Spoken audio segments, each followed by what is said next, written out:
আপনি কি ফরাজি আন্দোলন, ফকির আন্দোলন, খেলাফত আন্দোলন, ওয়াহাবি আন্দোলন, ওলামায়ে কেরামদের ইতিহাস আপনি তুলে ধরেন নাই?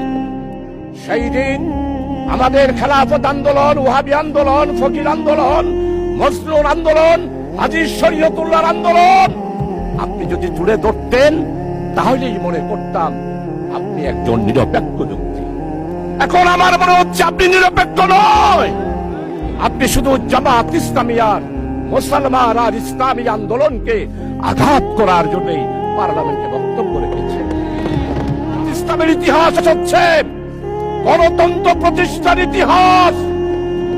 জামাত ইসলামীকে আপনারা বারবার অনেক তকমা দিয়েছিলেন, কোন তকমায় জনগণ বিশ্বাস করে নাই। আপনারা বলেছেন আমরা জঙ্গি।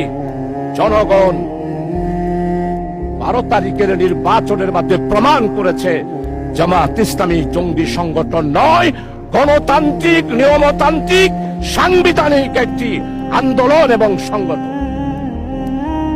মাননীয় স্পিকার, জামাত ইসলামীর গণতান্ত্রিক ইতিহাস অনেক সময় লাগবে। আপনি যেহেতু আমাকে সময় নির্ধারণ করে দিয়েছেন, আজকে জামাত ইসলামীর ব্যাপারে শুধু এতটুকু বলতে চাই, ভুলে গেলে চলবে না। 1997 সালে দেশনেত্রী বেগম খালেদা জিয়া বৃহত্তর বিরোধী দলের নেতা ছিলেন। চট্টগ্রাম মেডিকেল কলেজে গেলেন, অবরুদ্ধ হয়ে গেল। ফ্যাসিস্ট, স্বৈরাচার যারা বাংলাদেশে জঙ্গি কায়েম করেছিল, তারাই বেগম খালেদা জিয়াকে চট্টগ্রাম মেডিকেল কলেজে অবরুদ্ধ করেছিল।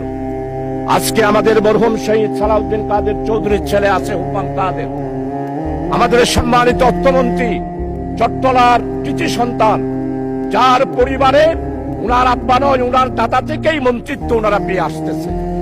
সেই রকম সম্ভ্রান্ত পরিবারের সন্তান উনিও দেশনেত্রী বেগম খালেদা জিয়ার সাথে মেডিকেল কলেজে ছিলেন।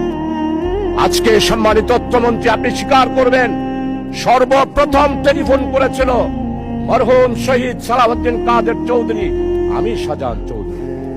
আমি তো জামাত, আমি তো শিবির, কিন্তু সেই দিন আমরা জামাত শিবিরেরা চট্টগ্রাম মেডিকেল কলেজ থেকে দেশনেত্রী বেগম খালেদা জিয়াকে সালাউদ্দিন কাদের চৌধুরীর আহ্বানে জামাত এবং শিবির সেই দিন বেগম খালেদা জিয়াকে আমরা উদ্ধার করেছিলাম।